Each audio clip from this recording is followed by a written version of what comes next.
the program we're using gated you. You were that loud yelling, Gary. Hey, welcome to the bonus tracks deluxe edition. Happy time, fun time. I'm just looking up a Polyphonic Spree video here. Yeah. And I'm trying to figure out if I like it or not. I mean, why wouldn't I like it? It's meant to be joyous. They did this thing when they had that huge album that I'm talking about from like 04, 05, the one that had Light and Day, Reach for the Sun. That only had 6 songs on it, and they were all like 11 minutes long. It sounds like, just listening to Light and Day here, it sounds like the soundtrack to A Midsummer Night's Dream or something, where it's like a donkey frolicking in the forest, except it's a donkey that was once a man. I was once a man. Yeah, it's Bottom. They made me an ass. They've turned me into a braying ass. But I was once a man. That's a quote straight from the play, I believe. That's the liner notes of this album, actually. Did you read were you made to do a lot of Shakespeare? We did Midsummer Night's Dream. We did Romeo and Juliet. We did that too. I think we went and saw, get this, we went and saw Vanessa Redgrave in Julius Caesar. How was that? Don't know, because I slept through it because I was in 8th grade. You were bored as fuck. Give a shit. Yeah. I bet if I saw it now, I'd be like, holy damn. Like, have you thought, I've got a little tight adult brain right now. I could probably go back to Shakespeare and appreciate it for what it really is. And then you do. And it's basically impenetrable nonsense that we're meant to discuss the meaning of, even though he's trying to say something plain as day. Here's what I like about it. Go ahead. Okay, I was going to say, here's what I like about Willie Shakes. Is Willie Shakes. This is what gets me off. He's known for that, I believe. Yeah. He wrote, I think, exclusively for himself, because the peons, the dirt-eating masses, the fucking scum-sucking, bug-eating butthole masses that came to the Globe Theater to see his plays, just wanted to see some shit, and then they wanted him to fight, and then they wanted him to kiss. They had no idea what was going on. Surely they did. I mean, no. It wasn't your average fucking yokel that went to the Globe, right? It was. Well, in the floor, in the I say the floor as if it's a concert. Everybody with GA tickets was right by the stage. Yeah, was your average yokel. The pit line is here. The pits. The pit dwellers, the guys ready to do a circle pit. They're doing a circle pit as Midsummer Night's Dream goes on. I think they could not understand a goddamn word, and they just got the general gist of it. And the thing I like is that almost every line of every Shakespeare play is exquisite. Triple meanings. Yeah. It all folds in on itself with double and triple meanings. And I think you're right, and it's the opposite of what I was saying before. But what happened in our English literature class was like, it would be like the first line is "How say, brother," and they're, my teacher would go, "Well, what do you think he's saying there?" And I'd say, "I think he's saying hey. I think he's fucking saying hello." Yeah, I think he's saying hey, what's up? But we did Macbeth, fucking awesome play, fucking dark and brooding and terrifying. And I love the line, one of the lines Lady Macbeth says is simply, "Unsex me now." And and of course we giggled a bit because we were like 13, but also just the idea that she wants to remove the appropriations of her gender as being gentle and kind so that she could find the fortitude to be murderous and kind of dabble with the dark arts. Yeah. Fucking red. Out, damn spot! And if you watched like the old Wells version of that, were you made to watch that? No, we never did Macbeth when I was in school. Oh, it's fucking cool. Wells did a really creepy version of it where it starts off with the three witches with these big forked kind of like what's the term I'm looking for? Staffs. Sure, and tridents. Everything's fucking gloomy as shit, and it looks like something out of a Beksinski painting or like some sort of black metal craziness. It's fucking horrifying. I have always appreciated good and almost too smart wordplay. And that dude invented it and seemed to be able to pour it out endlessly.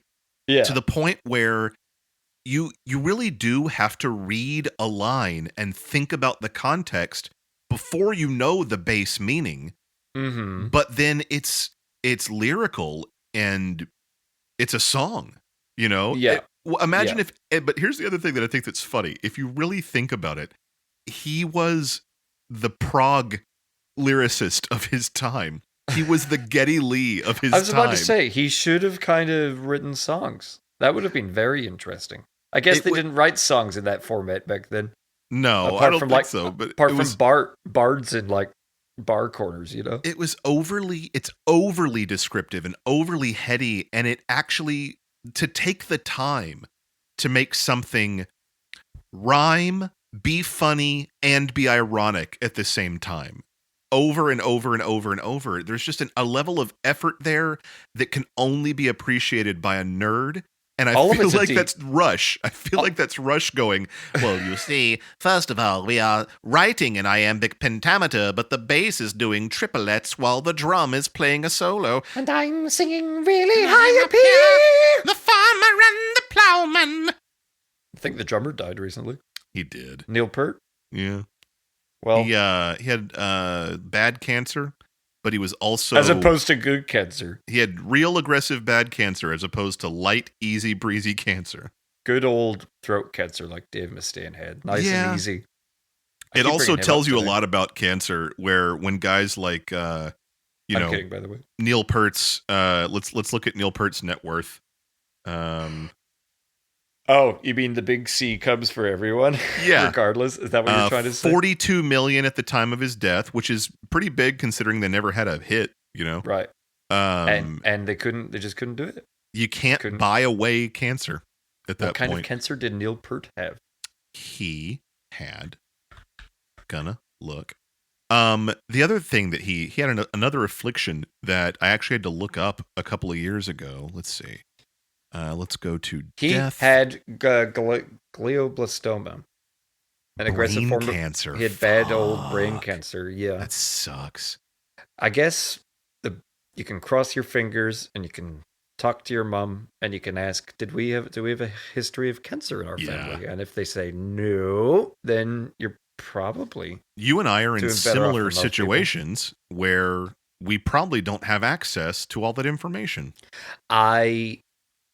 Well, that was actually a really good sort of motivation for getting in touch with my birth mother.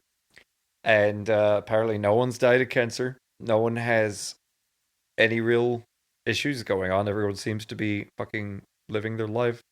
Apparently my blood grandfather's still alive, so he's like 80-something. So hopefully I'm doing good. As far as I know, not a single person on either side of my family has ever had cancer that we know of, but nearly all of them have diabetes or heart disease, which will kill you just as easy. Yeah. So, do you think that's a diet thing, or do you think that's just in the... I think it's a bit of both. I think it's being a Southern eat like a moron family, and I think it's also probably a bit genetic that eat a lot of butter. Yeah. Diabetes can wait. It's... You know what I don't like is diabetes, but I like diet butters. Not diet butters. Diet butters? No, thank you.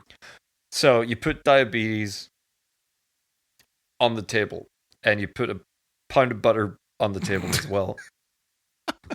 And Paula Dean mixes them up and eats them both. Give me that shit. I love this shit. I'm going to pretend there was no diabetes in there. I do remember her famous catchphrase, I love this shit. She would. But she'd finish the fucking pound cake or whatever, and the camera clips in closer. She goes, I love this shit. And then it'd go, beep-doop-boop-doo. I do remember that. She would palm an entire ham like a basketball. Like Shaq holding a basketball. She would dip it in hot gravy and then eat it in one bite and go, I love this shit. And she's in full blackface. I love this shit. Oh my god. And then she would Oh. go, Mammy. Did I tell you, Kate, my wife, bought a Oh. bunch of her hot sauce, bunch of Paula Dean's hot sauce, and had her big fucking face over it. And one day when no one was looking, I got a Sharpie. I got a Sharpie, and I drew Paula Dean in blackface on the fucking hot sauce. And the next person to see that was her mother. Who went, oh, looks right to me. Looks normal. I love this hot sauce. But She went, oh, I love this shit. Remember like Paula Dean? I'm pretty sure she paused and like showed Kate it.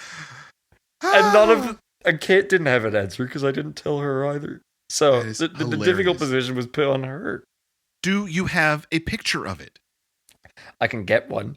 It's still for there? It might be. I can get one for the Please. Discord boys. Yeah, I'll Please get one. get us I'll a get one picture. for you.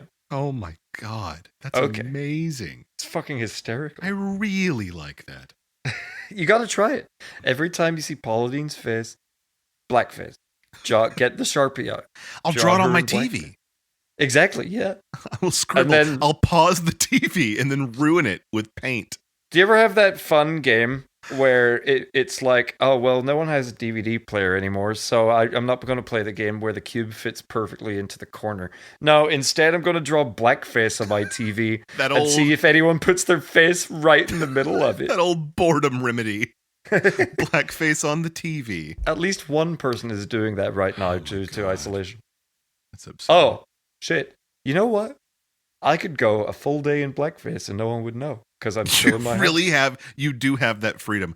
My child put on one of those charcoal face masks, Oh, yeah. and I was about to ask if she wanted to go walk around the block yesterday, and I thought I probably shouldn't take my kid out in blackface.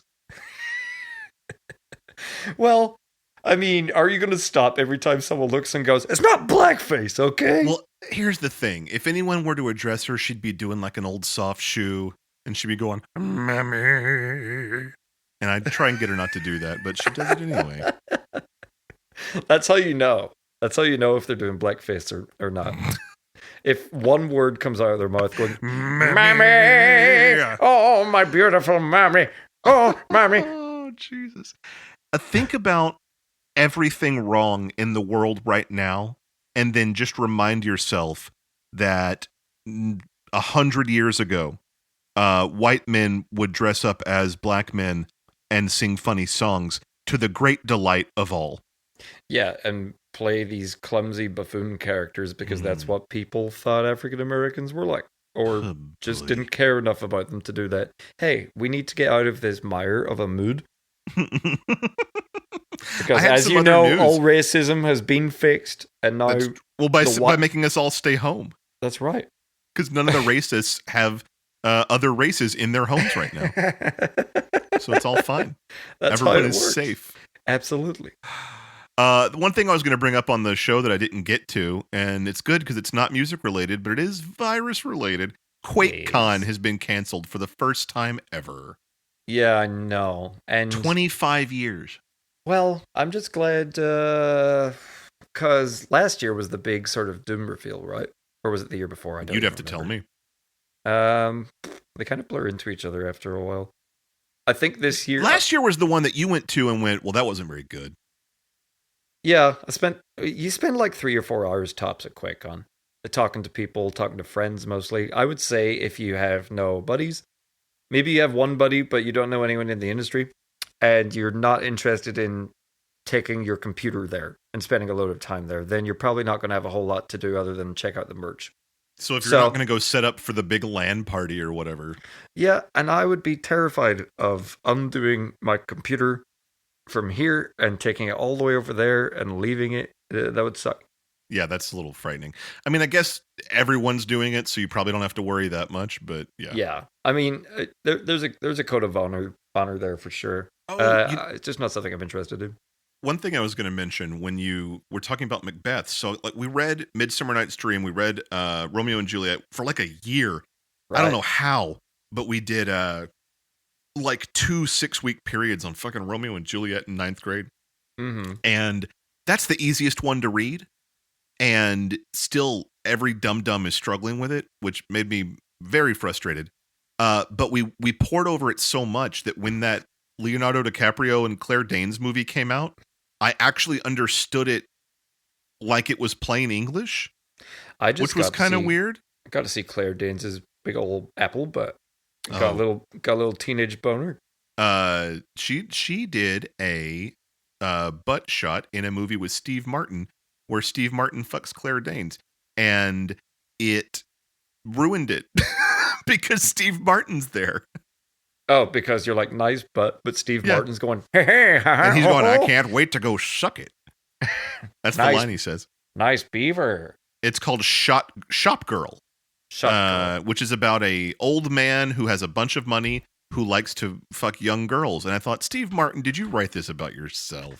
I keep getting Steve Martin confused with Leslie Nielsen. Leslie Nielsen? Yes, this was a movie where 89-year-old Leslie Nielsen fucks Claire Danes. That's why I thought you were talking about it for a second. Jesus. I mean, come on. That's why I went, nice beaver. Yeah. Because they're practically the same person. But the thing I was going to mention is that Macbeth, I never got into until I went to the immersive theater experience in New York, Sleep No More, experienced the entire thing without knowing it had anything to do with Macbeth. For anyone that's never heard of this, it's a fucking fiasco, man. I will never forget it. I thought about it for a solid month after I was there. You go into a hotel, you are transported into another dimension. It's the 30s. You start in a jazz club. You order some drinks. You're there with your party. And then they give you crazy white masks to wear with sort of terrifying features and then tell you to split up. You should not go with your party. You should go alone. And you either get in an elevator or you go to a staircase, and then you just start exploring an entire hotel all by yourself. Every single room is appointed with an amount of detail, design, knickknacks, macabre shit that you just can't really fathom. And then you start to notice that actors are all around you or through you. The crowd is just sort of wandering in 5 floors of a hotel. Yeah. And then the actors are playing out what I later found out are loops that are sort of loosely based on Macbeth. So 3 times throughout the night, the story cycles, but it kind of loops in on itself. So it gives you a chance to follow more than one character at the same time. Which is difficult to explain. Sure. But, it's like I see someone and I follow them and they go do their bit and it turns out this is the middle of the show. So that happens again. And then now I follow somebody else at the same time. And we're all just standing there in white masks and they never speak. They just dance and act with each other. Right. It's nuts. And there's lots of nudity. It's very weird to be 2 feet away from a stranger who takes all their clothes off and dances around.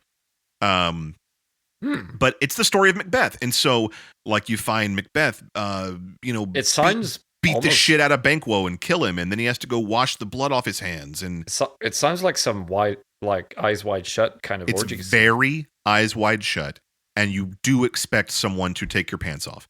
As a matter of fact, very often throughout the night, and this happened to me once, one of the actors will gesture to you to come with them, and they will take you into a closed door, locked room where you have what they call a one-on-one, and that's the only time they speak. And do they say things like, I want to fuck you, babe? They say, take out your dick. Show me that monster hog. And I went, that's not in Macbeth. You don't remember. You weirdo. That's not in Macbeth. Who would have said that in Macbeth? It was actually Lady Macduff. She says, take out thine monster hog. Take out thine monster hog. I wish to suckle on it.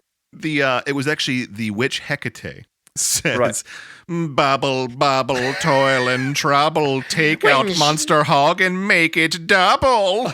When shall we three meet again? In thunder, lightning, or in rain? When he gets his monster hog out. When the dirty work is done. Then they do a bit of The Tempest, and he says, "We are such things that monster hogs are made of." And I'm like, Willie Shakes, is this all you think about? Willie Shakes. Are you completely preoccupied with monstrous hogs? With dick. But Willie Shakes likes dick. I think we if can you say have that. any opportunity to do this and it doesn't sound terrifying to you, even if it does, man, oh man, I will never in my life forget that experience. It was like a concert, a show, and another world all at once. And you really, one thing about having the mask on and everyone else having the mask on is it kind of strips you of your identity. You feel Right. like a ghost watching Right. things happen in front of you. And it's all very mysterious and very dark and macabre. And I fucking loved it. I don't know if I would do it again, because it was so weirdly special to do it with no idea what it was going to be. But Right. apparently people are obsessed with it and try and go to it like weekly, and it's very expensive. So it's like 2 high-tier concert tickets. And apparently people try and do it as often as possible, which is very Right. bizarre. But Well, that's insane. It's That's like, that. do you want to go to Disney World and have the season pass, or do you want to go to Fuck Mask Time fuck Mask Manor and and slide out see your monster hog? hogs. Yeah. I remember when Banquo says to Macbeth, "Produce thine monster hog that we might wrestle."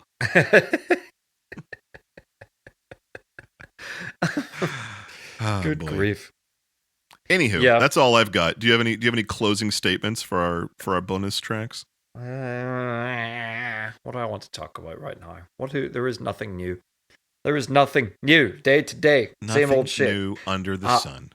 I've been video editing. I've been playing video games at night. It's been pretty nice. And we got work to do. It's a rolling. I finished God of War last night. Well, that gives you time to play Doom 2016 on your Well, PlayStation. So here's I what I've gave got you. lined up, though. I've got Last of Us remastered, which I'm told is rather short by comparison. I mean, do you want to do that anytime soon? Are you doing that to prepare for the sequel? Well, I which was has going just to, but it got delayed because of the virus. indefinitely, might I add, Yeah. because no one knows when they're going back to work, I guess. Yeah. So that's So- kind of what I was thinking that was my timeline, and apparently that no longer matters. No. I don't know. I'm just glad I got all my games in. Resident Evil 3's out today, and I'm going to spend the evening playing it. And is this? I don't really 6 hours understand the of it. difference. Is it a remake or a reskin? It's a remake. What does that Uh, mean, really? That means they took another crack at it. They kind of brought it up to today's expectations of what a video game should be like. So we're going to see we're going to see 2020 graphics. We're going to see a lot of gameplay differences. Huh. It's not going to be quite as binary in your choices as it was before. You know, hold, pistol, shoot. Now you got to sort of determine, like, sort of maybe you want to hobble the zombie by shooting at their legs. You really got to work harder to take them down or just avoid them. You are chased by a manic monster hog in this one. Just another manic monster hog. Just another manic monster hog. And the reviews aren't looking too hot. But Oh no. I will play it. They're saying it's very short and things that they were expecting are lacking. Due to how brilliant last year's Resident Evil 2 remake was. A game that I can also lend you if you want it. I've never played a Resident Evil. I've never played a horror game of any kind. Dude, let me fucking start. Let me guide you. I am a huge fan of Resident Evil because it's goofy, Is this the one that people lost their mind over on GameCube? Yes. Yes, that's Because Resident I Evil 4 in remember particular. everyone I know going batshit bonkers because the GameCube was hot and like a Resident Evil game was hot. And they were all Funnily going enough, nuts. there was a Resident Evil remake of the very first Resident Evil from 1996, and it came out on the GameCube in 2002. And it still looks good today. Still looks beautiful. That might have And been the one. that might be a good place for you to start. don't It know. is much creepier than the originals. They got the fun with Resident Evil is that it can be really corny and goofy and poorly written as well. And Well, here's what I don't want, and you tell me if it's got this. I don't want spooky, creepy boys that come up to you and go, "Hello, I'm a spooky, creepy boy." I don't want to deal with that shit. What do you mean? You don't want them to whisper at you? I don't want them to put their one arm around me and lean into my ear and go, "Do you want to talk to a spooky, creepy boy?" Because I am he. I am Because I here am now. such a thing. And I go, "No." That's I easy don't mode. want that. That's easy would mode. play it on easy mode for sure. That's easy mode where they ask you if you want to be spooked before they spook you. And if you And say you no, say they no, go, and then it goes, they go, "Game over. You win." they go, okay, bye. And then they walk away and leave you alone. They exit the vicinity. It goes, "Cha-ching." You win. Top score. 100%. I'm a creepy boy. Do you feel want like to be it's talking to me? scared about a creepy boy? You go, Make "No." your choice. Yes or no. Oh, okay. X for no. Okay, bye. Circle for yes. Circle commences the fight that you have with him, or maybe you want to avoid him. It makes him attack you. Okay. It makes okay, your guy no go, problem. "No, thank you." No. Oh, since At you're this moment in polite. time, it would be inconvenient. Unprudent. Unprudent Okay. and inconvenient. The entire game would take like 30 hours Make because an appointment. they always stop and go, would you like to Do be you wanna spooked get by a little creepy spooky boy? creepy boy? No! I am I'm just playing my DS right now. Leave me alone. I'm just trying to solve the puzzles and appreciate the lore, which there's so much of, and I adore it. Oh, my guy is not even doing that. He's just wandering through the game doing something else. I'm trying to read Twitter on my phone. God, Leave me alone. Why is he in the Spencer Mansion? I don't know. Replete with underground lab. He's wearing And- a white mask and he has no idea what to expect. Oh, he's self-isolating. He hopes it's going to get sexy. Would you like it to me to be a little creepy boy for Oh! you? That's the last thing I'll say about Sleep No More is I joined the subreddit and because I wanted to find so it's you don't really know, there's a lot to know and you cannot see it all, and I knew I wouldn't be back anytime soon. So I Right. joined the subreddit to find out what I didn't know or what I hadn't seen, and found out that people trying to have sex in it is very common. Trying to? As in, is there a guy that grabs the dick and goes, no, no, no, no, no, no, no, no, No. There are these black drag you out masks. by your dick? Yeah, there's these black masks that they dress in all black, they wear a black mask, and they stand in the corner so you cannot really see them at all. It's very dark. And they're there for like security and protection of the actors and whatnot. But apparently there's lots of times where entire floors are empty. And so people will try and like sneak off into a set, go And into a furk. nurse's quarters and furk. Get furk. And then if a black mask sees you, they go, no furky. Yeah, Gotta but then go. what? But I then think they what? kick you out. Do you get in the way? Do you They they get grab- between him? Do you get between the penis and the whatever? The They receptacle? grab the receptacle. They grab the shaft of the penis and they remove it from the receptacle forcefully, and they do not let go. They No, they drag pull you to you the out. street. They Dick drag first. you into Midtown And then they throw you by the dick. by the dick like, Ah! into a pile of garbage. Thanks, Gary. That Fuck would you, suck. Ah! And then they Oh. fish hook the woman and drag her out. They drag her out like a wet tuna. Yeah, it's like a tuna being drug across the bow of a ship to be weighed. They drag Thunk. her slippery corpse into the street. And Her throw snail trailing corpse. and they hurl her. Ah! Well, I'm glad they do that. Yeah. Especially in these times where hygiene is very important. Oh, they're wearing gloves. You can't maintain proper distance when you are fish hooking a vagina, but Right. you do have to wear And- PPE. That's true. A PPV? Nope. Let's stop this. We are done. Okay, that's it. Noise Boys, if you got this far, that means thank you for your Patreonage. Thank you for your support.